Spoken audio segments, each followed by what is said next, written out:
ఈ ప్రత్యేక క్రిస్మస్ ఆరాధన నిమిత్తమై మత్తయి శుభవార్త 2వ అధ్యాయం. మత్తయి రాసిన శుభవార్త 2వ అధ్యాయము 1 నుంచి 12 వచనాలు మనం మార్చి చదువుకుందాం. నేను ఒక వచనం చదువుతాను, మీరందరూ కూడా బిగ్గరగా అందరికి వినబడేటట్టు మీ భాగాన్ని శ్రద్ధగా చదవాలని కోరుతా ఉన్నాను. మత్తయి రాసిన శుభవార్త 2వ అధ్యాయం. సెల్ ఫోన్లు సైలెంట్లో పెట్టండి లేదా స్విచ్ ఆఫ్ చేయండి.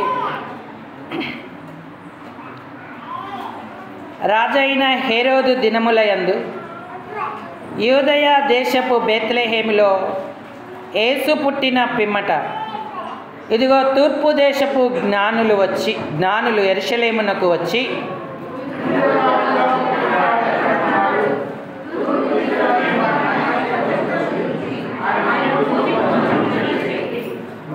హేరోదు రాజు ఈ సంగతి వినినప్పుడు అతడును అతనితో కూడా యెరూషలేము వారందరూ కలవరపడిరి.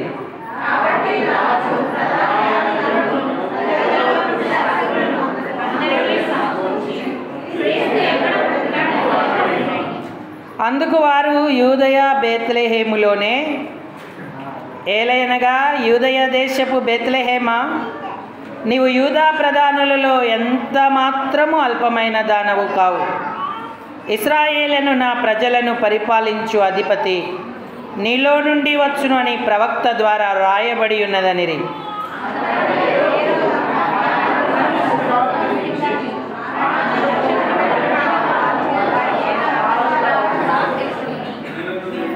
మీరు వెళ్ళి ఆ శిశువు విషయమై జాగ్రత్తగా విచారించి తెలుసుకొనగానే నేనును వచ్చి ఆయనను పూజించున్నట్లు నాకు వర్తమానం తెండని చెప్పి వారిని బేత్లెహేమునకు పంపెను.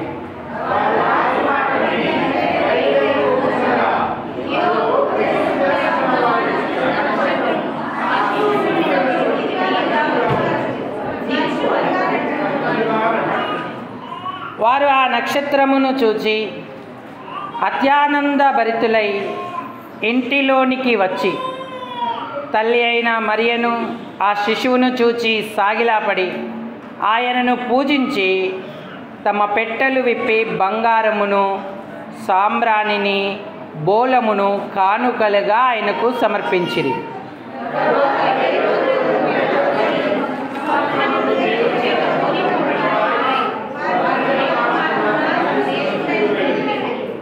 చాలండి. చదువుకున్న ఈ లేఖన భాగం చేరిరాగలిగిన మన హృదయాలకు ఈ మధ్యాహ్న కాల సమయం ప్రభు యొక్క ప్రసన్నతను పొందుటకు హెచ్చరికగా, పురికొల్పుగా, ఆశీర్వాదకరంగా, దీవెనకరంగా ప్రేమగల దేవుడు చేయునుగాక. ఆమేన్. ప్రభు ప్రజలారా, ప్రభునందున్నటువంటి ప్రియమైన వారులారా, మానవాళి ప్రయోజనము నిమిత్తమై ప్రభువైన దేవుడే శరీరధారిగా ఈ లోకానికి రావలసి వచ్చింది. ఎందుకంటే మానవుల కొరకు చేయవలసిన ప్రాయశ్చిత్తం ఏ వస్తువు చేత కూడా అది సంపూర్ణంగా చేయడానికి అవకాశం లేకుండా ఉంది. కాబట్టి దేవుడే మానవుడై కన్యక గర్భమున జన్మించి మన నిమిత్తం ఈ లోకానికి రావడమే క్రిస్మస్. ఈ క్రిస్మస్ను పురస్కరించుకొని దేవుడు ఎందుకు ఈ లోకానికి వచ్చాడో అన్న విషయాన్ని మనము గ్రహించి ఆయనను జీవితాంతం కూడా ఆరాధించి మన జీవితము ద్వారా ఆయనను మహిమపరచవలసినటువంటి వారంగా ఉన్నాం. నజరేతులోని గలిలయ ప్రాంతములో ఉంటున్నటువంటి మరియకు, యోసేపుకు ప్రదానము చేయబడింది. 6వ నెలలో గబ్రియేలు దేవదూత ఆమెకు ప్రత్యక్షమయ్యాడు. దయాప్రాప్తురాలా, నీకు శుభము, సర్వోన్నతుని శక్తి నిన్ను కమ్ముకుంటుంది. కన్యక గర్భవతి అయి కుమారుని కనును అన్న ప్రవచనం నీలో నెరవేరుతుంది అని ఆమెకు వర్తమానం ఇచ్చాడు. ఆమె కూడా దాన్ని అంగీకరించింది. నేను ప్రభు యొక్క దాసురాలును, ఆయన మాట చొప్పున నాకు కలుగునుగాక అని కోరుకుంది. దేవదూత ఆమెను బలపరిచాడు. ఆమె ప్రభువును స్తుతించింది.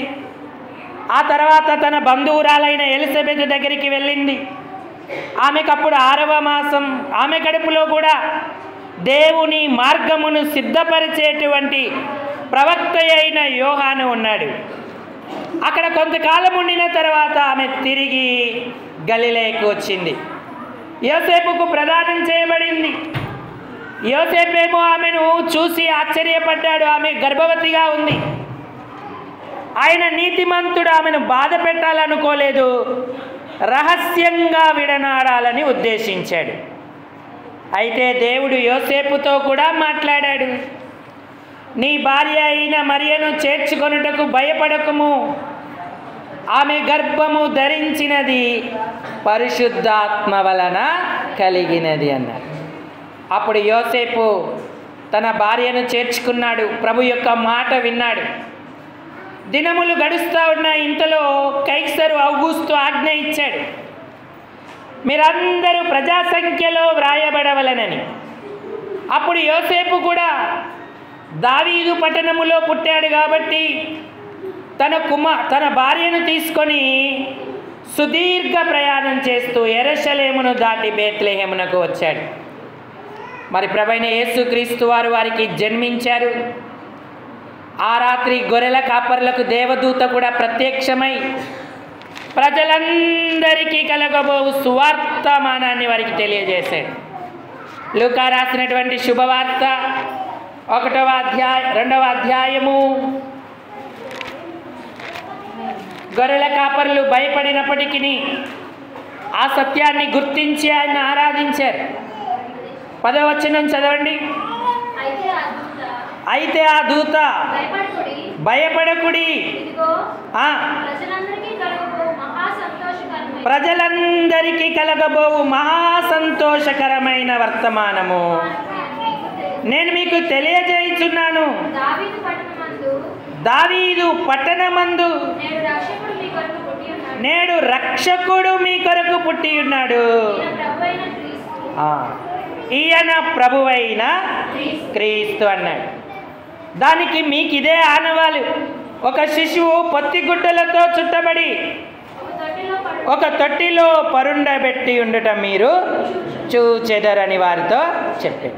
అప్పుడు ఒక దూతే కాదు, పరలోక సైన్య సమూహం అంతా దూతతో కూడా ఉన్నారు.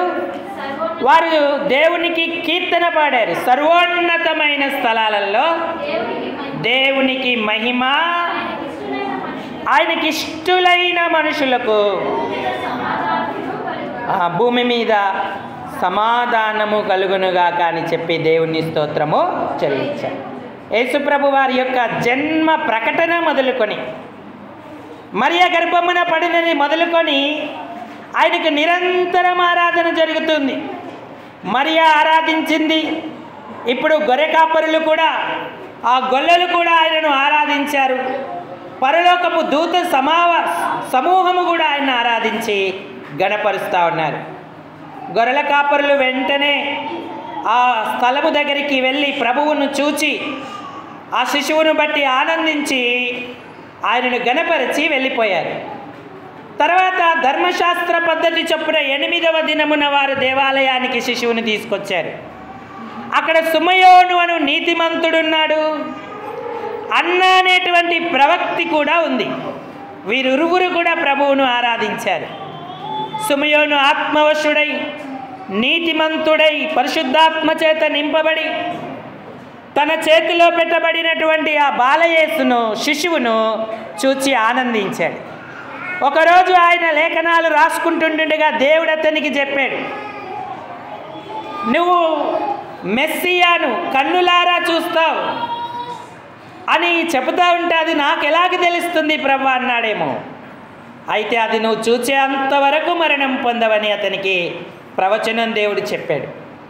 అప్పుడు సుమయోను బాలయేసు లేదా శిశువైన యేసును తన చేతిలోకి తీసుకొని ఆయన స్తుతించాడు. లూకా సువార్త 2వ అధ్యాయము, లూకా రాసినటువంటి శుభవార్త 2వ అధ్యాయము 27-28 వచనాలు. అంతటా ధర్మశాస్త్ర పద్ధతి చొప్పున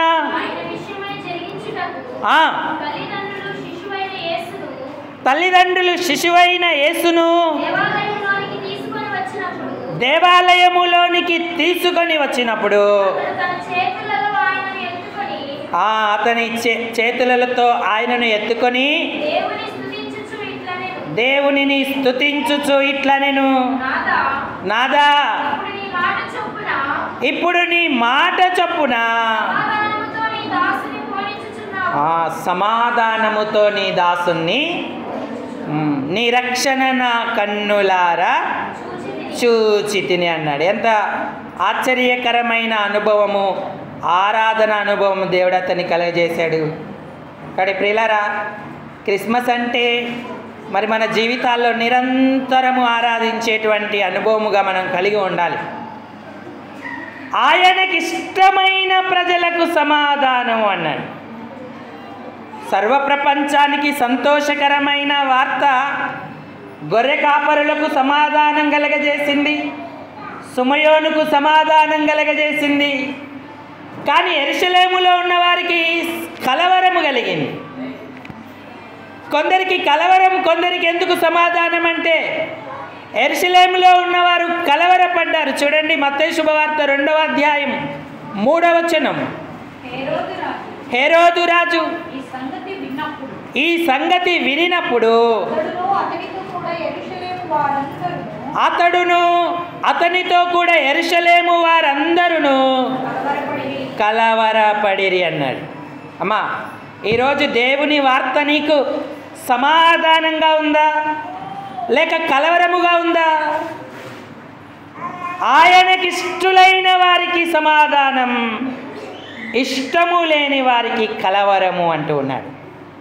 హేరోదు యెరూషలేము వారందరికీ కలవరంగా ఉంది. వారు దేవుని సత్యాన్ని గుర్తించలేకపోయారు, ప్రవక్తలు చెప్పిన ప్రవచనాలను గుర్తించలేకపోయారు, గుడ్డివారిగా జీవిస్తూ వచ్చారు. ఈనాడు మనం అలా ఉండకూడదు. దేవుని వాక్యం, ఆయన యొక్క ప్రవచనాలు, వాగ్దానాల నెరవేర్పు కొరకై నిరీక్షణ కలిగి ఆయనను గణపరచడమే నిజమైనటువంటి క్రిస్మస్. లేఖనాలను ఎప్పుడూ మన హృదయంలో నింపుకోవాలి, ప్రభువును గణపరుస్తూ ఉండాలి. అలాంటి అనుభవాన్ని మనం కలిగి ఉండాలి. 2 సంవత్సరాల తర్వాత ఇంచుమించు ఈ జ్ఞానులు యెరూషలేమునకు వచ్చి, యెరూషలేము నుండి బేత్లెహేమునకు వెళ్ళి అక్కడ ఉన్న క్రీస్తును ఆరాధించారు. ఇది రాజైన హేరోదు దినాలలో బేత్లెహేములో యేసు పుట్టిన పిమ్మట అని రాయబడి ఉంది. యేసు పుట్టిన పిమ్మట అంటే 2 సంవత్సరాలు ఇంచుమించు గడిచిందని చరిత్రకారులు చెప్తారు. మనం క్యాలెండర్లలో, ఫోటోలలో చూసినట్టు పశువుల పాకలోకి వచ్చి జ్ఞానులు బంగారం, సాంబ్రాణి, బోలము అర్పించలేదు. ఎక్కడికి వచ్చారు వారు? పశువుల తొట్టికి రాలేదు, ఇంటిలోనికి వచ్చారు అన్నాడు. 10-11 వచనాలు చూడండి. మత్తయి 2లో, మత్తయి 2:10-11. వారు ఆ నక్షత్రమును చూచి అత్యానంద భరితులై ఎక్కడికి వచ్చారు? గట్టిగా చెప్పండి, ఎక్కడికి వచ్చారు? జ్ఞానులు ఇంటిలోనికి వచ్చి అన్నాడు. అక్కడ తల్లి అయిన మరియను శిశువును చూచి అక్కడ వారు ఆయనకు ఆరాధన చెల్లించారు. చూడండి, దేవుడు వీరిని జ్ఞానులు అన్నాడు. ఏమన్నాడమ్మా? గట్టిగా చెప్పండి, ఏమన్నాడు? ఎందుకన్నాడు జ్ఞానులని? తూర్పు దేశపు జ్ఞానులు యెరూషలేముకు వచ్చారు. వీరేం చేశారని దేవుడు వీరి జ్ఞానులు అంటాడు? ఈనాడు ఆరాధించి దేవుని పిల్లలందరూ కూడా జ్ఞానులుగా ఉండాలని దేవుడు కోరుతున్నాడు. జ్ఞానముగానే ఈ క్రిస్మస్ ఆనందాన్ని మనం అనుభవించాలి తప్ప పండుగ క్రైస్తవుల్లాగా ఒక్కరోజే ఆనందించి వదిలేసేది కాదు క్రిస్మస్. క్రీస్తు రాకపోతే మనం ఎప్పటికీ మన పాపములలోనే ఉండి పాప విమోచనే జరగకుండా నరకానికి వెళ్ళేటువంటి వారం. ఎవ్విధము చేత మనల్ని మన పాపాల నుంచి మనం విమోచించుకోలేని స్థితిలో ఉన్నాం. కానీ ప్రభువు మన నిమిత్తం వచ్చి ఈ కార్యాన్ని చేశాడు. వారు ఎందుకు జ్ఞానులు అనబడ్డారు? తూర్పు దేశపు జ్ఞానులు యేసు దగ్గరికి వచ్చారు. కొన్ని విషయాలను వీరెందుకు జ్ఞానులు అనబడ్డారో మనం చూద్దాం. మొదటి వచనంలో రాయబడి ఉంది, రాజైన హేరోదు దినములయందు బేత్లెహేములో యేసు పుట్టిన పిమ్మట ఇదిగో తూర్పు దేశపు జ్ఞానులు యెరూషలేమునకు వచ్చి. ఇశ్రాయేలు దేశానికి తూర్పున బబులోను దేశం ఉంది, ఇరాక్ ప్రాంతాలు ఉన్నాయి. బహుశా వారు ఆ తూర్పు ప్రాంతము నుంచి ఇశ్రాయేలు దేశానికి ప్రయాణమయ్యారు. వీరి యొక్క దిశ, వీరి గమనం, వీరి ప్రయాణ మార్గం సరి అయినదిగా ఉంది. ఇప్పుడు మనము విజయవాడ నుంచి హైదరాబాద్ వెళ్ళాలంటే సరి అయిన మార్గాన్ని ఎన్నుకోవాలి. ఆ మార్గము గుండానే ప్రయాణం చేసి గమ్యం చేరాలి. వేరొక మార్గంలో ప్రయాణం చేశామనుకోండి, హైదరాబాద్ వెళ్ళాల్సిన మనము తిరుపతి వైపు ప్రయాణం చేశామనుకోండి, ఎప్పుడు మనం గమ్యం చేరుతాం? అయితే జ్ఞానులు, వారిని దేవుడు ఎందుకు జ్ఞానులు అన్నాడంటే వారు సరి అయిన మార్గాన ఉన్నారు. అమ్మ ఆలకిస్తున్నారుగా? వారు ఎలా ఉన్నారు? నాతో చెప్పండి. వారు ఉదయం టిఫిన్ చేశారా? క్రిస్మస్ కదా, భోజనాలు పెడతారనుకొని వచ్చారా? చేశారుగా? గట్టిగా చెప్పండి. వారు సరి అయిన మార్గమున ప్రయాణము చేసిరి, అందుకే వారు జ్ఞానులు అనబడ్డారు. ఈనాడు నువ్వే మార్గంలో ఉన్నావు? వంకర మార్గంలో ఉన్నావా? తప్పు మార్గంలో ఉన్నావా? లేదా నీకిష్టమైన త్రోవకు తొలగిపోయావా? ఆయన మార్గంలో ఉన్నావా? నేనే మార్గమును సత్యమును జీవమునై ఉన్నాను, నా ద్వారా తప్ప ఎవడును తండ్రి యొద్దకు రాడు అన్నాడు. నీవు సరి అయిన మార్గాన ఉండాలి. గుడ్డి భర్తమై త్రోవ పక్కనే ఉన్నాడు, త్రోవలో లేడు. అయితే యేసు అతని కన్నులు తెరిచిన తర్వాత త్రోవలో ఆయన వెంట వెళ్ళేను అని రాయబడి ఉంటుంది. నువ్వు త్రోవలోకి వచ్చావా, నువ్వు జ్ఞాని అవుతావు. యేసు మార్గమును ఎన్నుకున్నవాడు ధన్యుడు. క్రైస్తవ్యం అంటే మతం కాదు. ఆయన మతాన్ని స్థాపించడానికి ఈ లోకానికి రాలేదు, తన మార్గాన్ని మన కొరకు ఏర్పరిచాడు. ఆ మార్గంలోకి వస్తే మనం ధన్యులమవుతాం. నువ్వు ఇంకా ప్రభువును సొంత రక్షకుడిగా అంగీకరించకుండా ఉంటే సరి అయిన మార్గంలో లేవు అని అర్థం. యేసును రక్షకుడిగా అంగీకరిస్తే నువ్వు యేసు మార్గంలో ఉంటావు, దేవుని దృష్టిలో జ్ఞానివిగా ఎంచబడతావు. ఆ మార్గాన్ని నడిచినప్పుడు నువ్వు తప్పకుండా గమ్యం చేరుతావు. ఒకవేళ నువ్వు కుడికి ఎడమకు తొలగితే పరిశుద్ధాత్ముడు నీతో మాట్లాడతాడు. ఇదే త్రోవ, దీనిలోనే నడువుడి అన్న శబ్దం వెనక నుండి మీ చెవులకు వినబడును అన్నాడు. మార్గము తప్పి తిరిగే వారిలాగా లేదా త్రోవ పక్కన ఉండేవారిలాగా మనం ఉండొద్దు. జ్ఞానుల వలె సరి అయిన మార్గాన మనం నడవాలి. రక్షణానుభవములో ఉండి ప్రభువును ఆరాధించేటువంటి వారంగా ఉండాలి. ఇది వారు జ్ఞానులు అనబడ్డానికి మొదటి విషయం. రెండవది, వారు యెరూషలేమునకు వచ్చారు. యెరూషలేమునకు వచ్చిన తర్వాత అక్కడున్న హేరోదు రాజును అడుగుతా ఉన్నారు. 2వ వచనం చదవండి, మత్తయి 2:2. యూదుల రాజుగా పుట్టినవాడు ఎక్కడ ఉన్నాడు? సరి అయిన ప్రశ్న అడిగాడు. ఏమడిగాడమ్మా? నాతో చెప్పండి. సరి అయిన ప్రశ్నలను అడిగెను. జ్ఞానులు సరి అయిన మార్గాన నడిచారు, సరి అయినటువంటి ప్రశ్నలు అడిగారు. యూదులకు రాజుగా పుట్టినవాడు ఎక్కడ ఉన్నాడు అని అడిగారు. అంటే వారి ప్రశ్నలలో తింగరితనం లేదు, వెటకారం లేదు. వారికి నిజంగా సమాధానం కావాలి కాబట్టి నిజమైన సమాధానం కొరకు సరి అయిన ప్రశ్న అడిగారు. యేసు చాలామంది ప్రశ్నలు అడిగారు. అమ్మ మీరు నా వైపే చూడాలి, దిక్కులు చూడొద్దు. యేసును చాలామంది ప్రశ్నలు అడిగారు కానీ సరి అయిన ప్రశ్నలు అడగలేరు. కొంతమందే అడిగారు.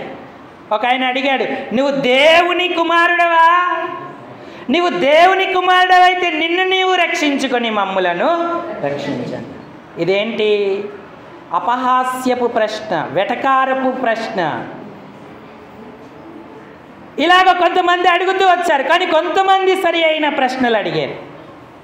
ఒక ధనవంతుడు, అధికారి, యవ్వనుడు పరిగెత్తుకొని వచ్చి యేసు దగ్గర మోకరిల్లి అడిగాడు, నిత్య జీవమునకు వారసుడగుటకు నేనే మంచి కార్యము చేయవలెను. ఈనాడు నువ్వు ఎలాంటి ప్రశ్నలు అడుగుతున్నావు? నీవు ప్రశ్నలు అడుగుతున్నావా? అసలు లేఖనం చదివితే ప్రశ్నలు పుడతాయి. ఆ ప్రశ్నలకు సరి అయిన సమాధానం పొందుకోవాలని సేవకులను లేదా దేవునిని మనం అడుగుతూ ఉండాలి. ఎప్పుడైతే సరి అయిన ప్రశ్న అడుగుతామో సరి అయిన సమాధానం ప్రభు దగ్గర నుంచి మనకు దొరుకుతుంది. నీ ప్రశ్నలు జ్ఞానయుక్తమైనవా అజ్ఞానయుక్తమైనవా? జ్ఞానివైతే సరి అయిన మార్గాన నడుస్తావు, సరి అయిన ప్రశ్నలను అడుగుతావు. అంతేకాదు నీ చూపు కూడా సరి అయినదిగా ఉంటుంది. చూడండి, జ్ఞానుల చూపు సరిగా ఉంది. 2వ అధ్యాయములో 2వ వచనం చదవండి.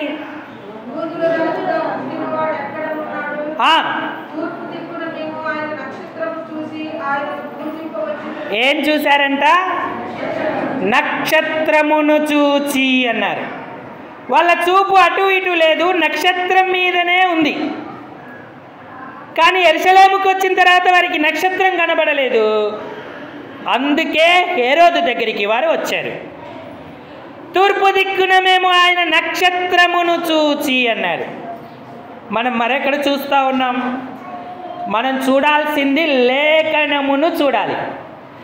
లేఖనమే వేకువ చుక్క, వాక్యమే వేకువ చుక్క. ఈ నక్షత్రం మనల్నెన్నడూ దారి తప్పించదు. అందుకే మన చూపు వాక్యం మీద ఉన్నప్పుడు, వాక్యం ఏమి చెప్పుతుందని గ్రహించినప్పుడు మనం జ్ఞానులం అవుతాం. ఈ జ్ఞానులు వాక్య ప్రవచనాలను పట్టుకొని వచ్చారు. యూదయ దేశపు బేత్లెహేమ. తూర్పు దిక్కున నక్షత్రాన్ని చూశారు కదా మీరు. మీకు ఎవరు చెప్పారు యేసు పుట్టాడు? యేసు పుట్టాడు లేదంటే యూదులకు రాజు పుట్టాడని మీకు ఎవరు చెప్పారని వారిని అడిగితే, ఎవరు అంటావేంటయ్యా? యూదుల లేఖనాలలో ఉంది కదా. ఇదిగో మేము ఎంతో కాలము నుంచి నిరీక్షిస్తున్నాం. యూదయ దేశపు బేత్లెహేమ, యూదా ప్రధానులలో నువ్వు ఎంత మాత్రము అల్పమైన దానవు కావు. ఈ వచనమే కాదు, నక్షత్రం యాకోబులో ఉదయించును అని దేవుని యొక్క వాక్యంలో రాయబడి ఉంది కదా. నీకు తెలియదా అని హేరోదు రాజుకు వారు సమాధానం చెప్పేటువంటి వారిగా ఉన్నారు. మాకు పక్కింటోళ్ళు, ఎదిరింటోళ్ళు, రాజులు లేదా ఇంకెవరో చెప్పలేదయ్యా. దేవుని వాక్యంలో ఇశ్రాయేలును రక్షించేటువంటి అధిపతి ఆయన పుట్టినప్పుడు తూర్పు దిక్కున నక్షత్రం పుడుతుందని ఆయన వాక్యములో రాయబడి ఉంది. ఆ వాక్యాన్ని బట్టి మేము వచ్చాము అని చెప్తా ఉన్నారు. మన చూపు వాక్యం మీద ఉంటే మనం ఎన్నడూ కూడా సంఘాన్ని విడిచి వెళ్ళం, తప్పిపోం, సరి అయిన మార్గంలో ఉంటాం. వారు జ్ఞానులు అని దేవుడు ఎందుకన్నాడంటే సరి అయిన మార్గాన నడిచారు, ఆ సరి అయిన ప్రశ్నలను కలిగి ఉన్నారు, సరిగ్గా చూపు కలిగి ఉన్నారు. అంతేకాదు వారి ఉద్దేశాలు కూడా సరి అయినటువంటివి. వారు ఎందుకు వచ్చారు ఇక్కడికి అంటే వాళ్ళు చెప్తా ఉన్నారు. చూడండి 3వ వచనం, 2వ వచనంలోనే చూడండి అమ్మ. ఆయనను పూజింపవచ్చితిమి అంటున్నాడు. ఎందుకు వచ్చారు వాళ్ళు?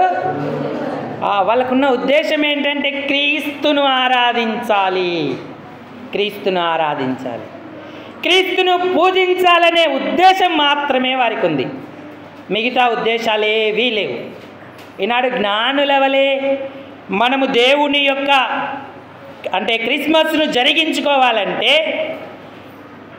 జ్ఞానుల వలనే సరి అయిన మార్గంలో ఉండాలి, జ్ఞానుల వలనే సరి అయిన ప్రశ్నలను అడగాలి, జ్ఞానుల వలననే సరి అయిన చూపు కలిగి ఉండాలి, అలాగే జ్ఞానుల వలననే సరి అయిన ఉద్దేశాలు కలిగి ఉండాలి. మన ఉద్దేశాలు ఎంతో శ్రేష్టం. అంటే క్రీస్తును అంగీకరించాలనుకున్నవారు, అంగీకరించిన వారు జ్ఞానులై ఉంటే వారి ఉద్దేశం ఒక్కటే, వారు క్రీస్తును ఆరాధించాలి అని. ఇక్కడ మనం ఎవరినీ పొగడనక్కర్లేదు, ప్రసంగం బాగుందని బోధకులను పొగడనక్కర్లేదు, పాటలు బాగా పాడుతున్నారని ప్రజలను పొగడనక్కర్లేదు, వాయిద్యాలు వాయిస్తున్నారని ఇతరులను పొగడనక్కర్లేదు. మనకు ఆ ఉద్దేశాలు అవసరం లేదు.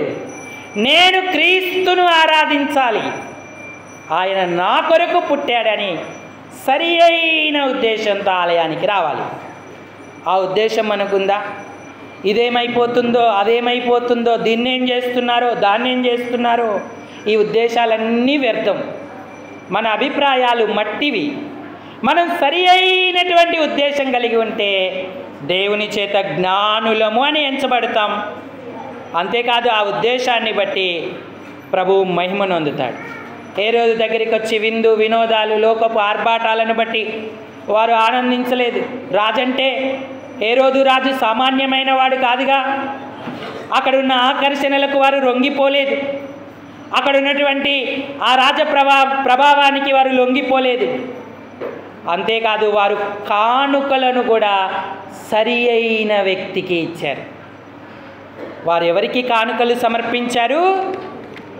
ప్రభువైన క్రీస్తుకు, దేవుని సేవకునికి, ఆయన అభిషిక్తునికి సమర్పించుకున్నారు. చూడండి 10-11 వచనాలలో చూడండి. వారు ఆయన నక్షత్రమును చూసి అత్యానంద భరితులై ఇంటిలోనికి వచ్చి తల్లి అయిన మరియను ఆ శిశువును చూచి సాగిలాపడి ఆయనను పూజించి తమ పెట్టెలు విప్పి బంగారమును సాంబ్రాణిని బోలమును కానుకలుగా ఆయనకు అర్పించిరి అన్నాడు. మనుషులను సంతోషపెట్టడానికి వారు ప్రయత్నించలేదు. వారు ఏ ఉద్దేశంతో అక్కడికి వచ్చారో అలాగే ఆ కానుకలను కూడా సరి అయినటువంటి వ్యక్తికి సమర్పించారు. ప్రియులారా, ఈనాడు ఈ 5 లక్షణాలు మనకున్నాయా? సరి అయిన మార్గంలో ఉన్నామా? సరి అయిన ప్రశ్నలు మనకున్నాయా? సరి అయిన చూపుతో జీవిస్తున్నామా? అంతేకాదు సరి అయినటువంటి ఉద్దేశాలతో బ్రతుకుతున్నామా? అలాగే సరి అయిన సమర్పణ మనం కలిగి ఉన్నామా? వీరు యెరూషలేముకు వచ్చినప్పుడు రాజు దగ్గరికి వచ్చారు. రాజు దగ్గరికి వచ్చినప్పుడే వారి దగ్గర కానుకలు ఉన్నాయి. బంగారం ఉంది, సాంబ్రాన్ ఉంది, బోలం ఉంది. తూర్పు దేశపు జ్ఞానులు అని రాజులకు వర్తమానం రాగానే వారిని సాదరంగా తన సభకు ఆహ్వానించాడు, ఆతిథ్య సత్కార్యాలు చేశాడు. మరి రాజు ఇంత గౌరవం మన్నన మనకి ఇస్తున్నాడు కదా, మన దగ్గరున్న కొంత కానుక రాజుకిచ్చి వెళ్ళిపోదాం, హేరోదుకు సమర్పించుకుందామని వారు అనలేదు, అనుకోలేదు. వారికి అసలు ఆ తలంపే రాలేదు. ఆ కానుకలు ఎవరికి చెందాలి, ఎవరికి సమర్పించాలి అనేది ముందే వారు నిర్ణయించి సరి అయిన వ్యక్తికి ఆ కానుకలను వారు సమర్పించారు. వారు ప్రభువైన యేసును చూసి బంగారాన్ని సాంబ్రాణిని తూర్పు జ్ఞానులు నీకర్పించిరి బంగారు అందరూ పాడండి అమ్మా.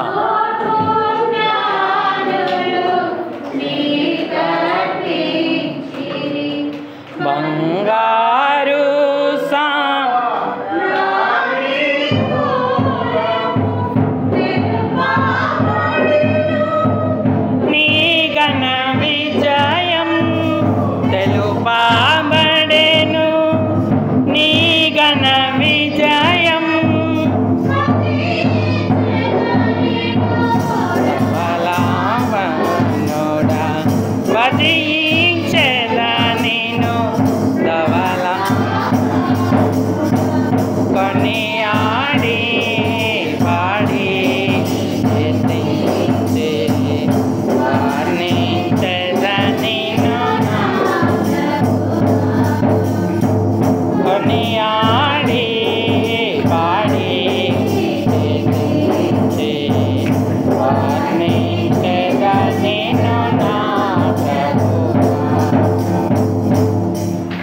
నిజమైన క్రిస్మస్ను ఆరాధించి ప్రభువుకు మన కృతజ్ఞతలు చెల్లించాలంటే జ్ఞానుల వలె ఉండాలి. సరి అయిన మార్గమైన యేసులో నడవాలి. సరి అయిన లేఖనాన్ని వెతికే ప్రశ్నలే మనం కలిగి ఉండాలి.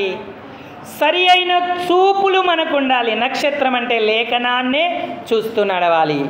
అంతేకాదు సరి అయిన ఉద్దేశముతో సంఘానికి రావాలి. చివరిగా సరి అయిన వ్యక్తికి మన కానుకలను సమర్పించాలి. మన దేవుడు సమస్తమునకు ఆధారుడు. కాబట్టి ఈ క్రిస్మస్ దినాన నీ పరిస్థితి ఎలా ఉంది? నీవు జ్ఞానుల వలె ప్రభువును ఆరాధిస్తున్నావా? గణపరుస్తూ ఉన్నావా? క్రిస్మస్ దినాలలో మరొక ప్రాముఖ్యమైనటువంటి అంశం మనం జ్ఞాపకం చేసుకోవాల్సింది ఏంటంటే, వారు ఆయన నక్షత్రాన్ని చూసి వచ్చారు. ఈ నక్షత్రం అన్నిటికంటే మరి వింతగా వాళ్ళకు కనబడింది. ఆకాశంలో ఎన్నో నక్షత్రాలు ఉంటాయి, కానీ జ్ఞానులు ఆయన నక్షత్రము అన్నారు. మనమే ఆయన నక్షత్రం. ఎవరు అనేకులను ఆయన వైపు తిప్పుదురో వారు ఆకాశ మండలములో ఉన్న జ్యోతుల వలె ప్రకాశించెదరు అన్నాడు. కాబట్టి నీవు నక్షత్రం వెలుగుతూ ఉన్నట్టుగా ప్రకాశిస్తూ ఉన్నావా? నక్షత్రం ప్రకాశించినది అని రాయబడి ఉంది. అలాంటి ధన్యత మనం కలిగి ఉంటున్నామా, లేకపోతే ఆరిపోయామా? అంటే మన ఇంటి మీద పెట్టుకునే నక్షత్రాలు కరెంటు ఉంటే వెలుగుతుంది, కరెంటు లేకపోతే ఆరిపోతుంది. కానీ క్రైస్తవుడు ఎప్పుడూ వెలుగుతూ ఉండాలి. ఎలా వెలగగలుగుతాడు? పరలోకమందున్న మీ తండ్రి మహిమపరచబడునట్లు మీ సత్క్రియలు అను వెలుగు ప్రకాశింపజేయుడి అన్నాడు. ఈ క్రిస్మస్ దినాన పేదలను, బీదలను, అన్నార్థులను జ్ఞాపకం చేసుకొని వారికి ఆహారం ఇవ్వడం, వస్త్రం ఇవ్వడం, మన సత్క్రియల చేత మరి దేవుణ్ణి మహిమపరచడం మన వెలుగును, ప్రకాశతను కనిపింపజేస్తూ ఉంది. ఒకసారి ఒక క్రైస్తవరాలు తన గృహంలో ఉంది. ఆమెకు రాత్రి ఒక కల వచ్చింది. ప్రభు అన్నాడు, రేపు క్రిస్మస్ కదా, నేను మీ ఇంటికి వస్తాను, నువ్వు నా కొరకు నిరీక్షించు, నేను ఎప్పుడొస్తానో తెలియదు కానీ తప్పకుండా మీ ఇంటికి వస్తానని ఆమెకు చెప్పాడు. అప్పుడు ఆమె వెంటనే లేచింది. ప్రభువు నా ఇంటికి వస్తానని అన్నాడని చెప్పి గబగబా స్నానం చేసింది. ప్రభువు కొరకు పిండి వంటలన్నీ రెడీ చేసింది. మంచి చికెన్ బిర్యానీ కూడా అండింది. అమ్మ నా వైపు చూడండి, మాట్లాడుకోకూడదు మీరు. వారు ఆ తల్లి ఇక ఉదయకాలం నుంచి నిరీక్షిస్తూ ఉంది. ఉదయాన్నే ఒక బీదవాడు వచ్చాడు. అమ్మా నాకు ఆకలేస్తుంది, కొంత ఆహారం పెట్టు అన్నాడు. అయ్యా నువ్వు సాయంకాలం తర్వాత రా, నీకు పెట్టకూడదని కాదు, కానీ నా ప్రభువు వస్తానన్నాడు, నా ప్రభువుకు పెట్టిన తర్వాత నీకు పెడతాను అని చెప్పింది. అప్పుడు ఆయన వెళ్ళిపోయాడు.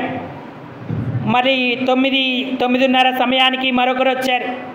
అమ్మా ఇదిగో బట్టలు లేకుండా నేను బాధపడుతున్నానమ్మా, చలికి వణుకుతున్నాను, దయచేసి మీ ఇంట్లో పాత వస్తువులు ఏవైనా ఉంటే నాకు ఇవ్వండి అమ్మా, పాత బట్టలు ఏవైనా ఉంటే నాకు ఇవ్వండి అమ్మా అని అడుగుతూ వచ్చారు. అప్పుడు ఆ తల్లంది, అయ్యా ఉన్నాయ్యా, ఉన్నాయమ్మా, పాత బట్టలేంటి, కొత్త బట్టలే ఇస్తాను, సాయంకాలం లోపు నా ప్రభువు నా ఇంటికి వస్తానన్నాడు, నేను ఆయన రాగానే నీకు పాత బట్టలను ఇస్తాను అన్నాడు. ఆమె కూడా వెళ్ళిపోయింది. పొద్దున వచ్చిన అతను వెళ్ళిపోయాడు, మధ్యాహ్నం వచ్చిన అతను వెళ్ళిపోయాడు. ఇక తీరిగా పక్కింట్లో ఉన్నటువంటి సంఘస్థురాలు వచ్చింది. అక్క ఆరాధనకి టైం అవుతుంది కదా, నువ్వు ఇంకా ఇంట్లోనే ఉన్నావా, త్వరగా ఆరాధనకి రా అంటే, అమ్మా నువ్వు ఆరాధనకి వెళ్ళు, ఆరాధన చెయ్యి, ఇదిగో ప్రభు వస్తానన్నాడు నా దగ్గరికి, నేను ప్రభువును చూసి ఎన్ని పిండి వంటలు, పాయాసం అన్నీ చేశాను కదా, ఆయనకు పెట్టిన తర్వాత వస్తాను, నువ్వు వెళ్ళు అని చెప్పింది. అటు ఆరాధనను కూడా ఆమె కోల్పోయింది. సాయంకాలం అయింది, ఇంకా ప్రభువు రాలేదు. ఆమె నిరాశపడింది. ఇదేంటి ప్రభు వస్తానని రాలేదని చెప్పి బాధపడతా మళ్ళీ ఇక అన్నీ మర్చిపోయి పడుకోపోయింది. అప్పుడు మరలా ఆమెకు కల వచ్చింది. కలలో ప్రభుతో వాదులాడుతూ ఉంది, గొడవ పడుతూ ఉంది. ఎంత అన్యాయం ప్రభువా, నువ్వు వస్తానని చెప్పావు, నా దగ్గరికి రాలేదు నువ్వు అని అంటే ఆయన అన్నాడు, పిచ్చి తల్లి, నేను 3 సార్లు నీ దగ్గరికి వచ్చాను, కానీ నువ్వు నాకేం చెయ్యలేదు, నన్ను నువ్వు పట్టించుకోలేదన్నాడు. నువ్వెప్పుడు నా దగ్గరికి వచ్చావు ప్రభు అంటే, ఉదయకాలమే ఆహారం ఇమ్మని నీ దగ్గరికి వచ్చాను, కాసేపు అయిన తర్వాత వస్త్రాలు ఇమ్మని నీ దగ్గరికి వచ్చాను, నువ్వు నన్ను పట్టించుకోలేదు అన్నాడు. వారు నువ్వు కాదు కదూ ప్రభువా అంటే ఆయన అన్నాడు, అల్పులైన ఈ నా సహోదరులలో మీరు ఒకరికి చేస్తే నాకును చేసినట్టే అన్నాడు. ఆమె మరలా మేల్కొని వాళ్ళు ఎక్కడెక్కడున్నారు వెతుక్కుంటూ వెళ్ళి, వస్త్రం కావలసిన అమ్మకు వస్త్రం ఇచ్చింది, ఆహారం కావలసిన అమ్మకు ఆహారం ఇచ్చింది. ఆరాధన కోల్పోయినందుకు ఎంతో బాధపడింది. నన్ను క్షమించు ప్రభా నేను వేడుకుంది. క్రిస్మస్ ఆనందం మనం కొత్త బట్టలు ధరించడంలో లేదు, ఇతరులకు ఇవ్వడంలో ఉంది. మనం ధరించవచ్చు, తప్పు కాదు. నువ్వు కొత్త బట్టలు కొనుక్కునేటప్పుడు ఎవరైనా నీ జ్ఞాపకం వచ్చారా? పేదవారు ఎవరికైనా ఇవ్వాలని తలంచావా? నువ్వు ఆహారం నీవు వండుకొని తినడమే కాదు, ఎవరికైనా ఆహారం ఇవ్వాలన్న ఆలోచన నీకు వచ్చిందా? ఆదరణ, బాధలో ఉన్నవారిని మనం ఆదరించడమే, అవసరతలు తీర్చడమే నిజమైనటువంటి క్రిస్మస్. అదే నక్షత్రం. ఆ నక్షత్రం ప్రకాశించింది, నీ క్రియలు ప్రకాశిస్తాయి. అంతేకాదు ఆ నక్షత్రం జ్ఞానులను నడిపించింది. జ్ఞానులను యెరూషలేము నుండి బేత్లెహేము వరకు తీసుకొచ్చింది. ఈ సంవత్సర కాలంలో నీవు ఎంతమందిని ఆలయానికి నడిపించావు? నేను రావడమే కష్టం అంటే ఇంకొకరు నడిపించాలయ్యా. నాకే ఆదివార ఆరాధన లేవు, శుక్రవార స్త్రీల కూటాలు లేవు, శనివార సంఘ ప్రార్థనలు లేవు. ఏదో 10 గంటలకు ఆరాధన అంటే 11కో 12కో వచ్చి అలా కూర్చొని ఇలా కానికేసి వెళ్ళిపోతాను. మళ్ళీ పక్కలను కూడా పలకరించాను, ఎందుకంటే నేను బిజీ, నాకు సమయము లేదు. ఇదేనా నువ్వు ఆచరించే క్రిస్మస్? నువ్వు నడవాలి. ఆ నక్షత్రం నడిచింది, జ్ఞానులను కూడా నడిపించింది. మరి నువ్వు ఎవరిని నడిపిస్తున్నావు? నువ్వు నడిస్తే ఇతరులను నడిపించగలుగుతావు. నువ్వే నడవకపోతే ఇశ్రాయేలీ ఇతరులను ఎలా నడిపిస్తావు? అంతేకాదు ఆ నక్షత్రం యేసు ఉండిన చోటు వరకు వచ్చి అక్కడ ఆ నక్షత్రాన్ని చూచి మరలా జ్ఞానులు అత్యానందభరితులై ఆయనకు అవి సమర్పించుకున్నారు. సరి అయిన చోటికి ఆ నక్షత్రం వారిని నడిపింది. అంటే గమ్యము చేర్చిందని అర్థం. జ్ఞానులకు అత్యానందాన్ని కలిగించింది. మన ప్రయాణంలో ఎన్నో అందమైన ప్రాంతాలు కనబడతాయి. ఈ జ్ఞానులు ప్రయాణం చేసినప్పుడు చాలా సరస్సులు, అలాగనే చెట్లు, ఖర్జూరపు చెట్లు, అంజూరపు చెట్లు, ద్రాక్ష చెట్లు అన్నీ కనబడి ఉండవచ్చు. యెరూషలేము కోట, యెరూషలేము ఆలయం, ఇవన్నీ చూచి ఉంటారు. కానీ వేటిని బట్టి వారు ఆనందించలేదు. ఇంటిలో ఉన్న యేసును చూసినప్పుడే అత్యానందభరితులై ఉన్నారు అన్నాడు. ఈనాడు మన ఆధ్యాత్మిక జీవితంలో నక్షత్రంగా ఉంటే ఇతరులకు ఖచ్చితంగా ఆనందాన్ని కలగజేస్తాం. ఖచ్చితంగా మనకు పరిధి ఉండాలి, ఆ పరిధి దాటకూడదు. ఆ పరిధిలోనే ప్రభువును సేవించే వారంగా ఉండాలి. అలాంటి ధన్యత మనం కలిగి ఉన్నామా? ఆ తర్వాత ఆ నక్షత్రం అదృశ్యమైంది, కనబడలేదు, ఎవరికీ కనబడలేదు. అలాగే మనం కూడా ఉండాలి. ఇవన్నీ చేసినప్పటికీ కూడా ఇదిగో నేనే చేశా, నేనే తెచ్చానండి, నేనే ఇచ్చానండి అని చెప్పకూడదు మన నోటితో. నీ పెదవులు కాదు, నీ నోరు కాదు, పరులే నిన్ను పొగడదగును అన్నాడు, ఇతరులే నిన్ను పొగడదగును అన్నాడు. నక్షత్రం తనకు మహిమ కోరుకోలేదు, దేవునికే మహిమ చెల్లించింది. ఈనాడు మనం ఎన్ని చేసినా నేను చేయలేదయ్యా, నా ద్వారా నువ్వే చేశావు, నీకే మహిమ అని ఆయనను గణపరిచేటువంటి వారంగా ఉండాలి. ఇంటి మీద నక్షత్రం ఉన్నా లేకపోయినా పెద్ద ప్రమాదం, నష్టమేం లేదు. చర్చికి నక్షత్రాలు, లైట్లు అంత అవసరం లేదు, పెట్టుకుంటే తప్పేమీ లేదు. కానీ నీవు నక్షత్రంలాగా ఉన్నావా? నీ మంచి క్రియలు ప్రకాశిస్తున్నాయా? నువ్వు నడుస్తున్నావా? నడిపిస్తున్నావా? అత్యానందం ఇతరులకు కలిగిస్తున్నావా?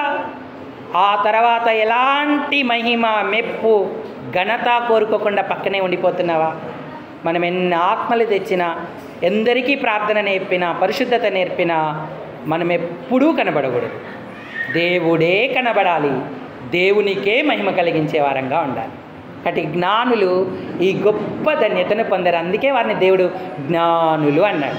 సరి అయిన మార్గాన నడిచారు, సరి అయిన ప్రశ్నలు వారికి ఉన్నాయి, సరి అయినటువంటి చూపు వారికి ఉంది, సరి అయినటువంటి ఉద్దేశాలు వారు కలిగి ఉన్నారు.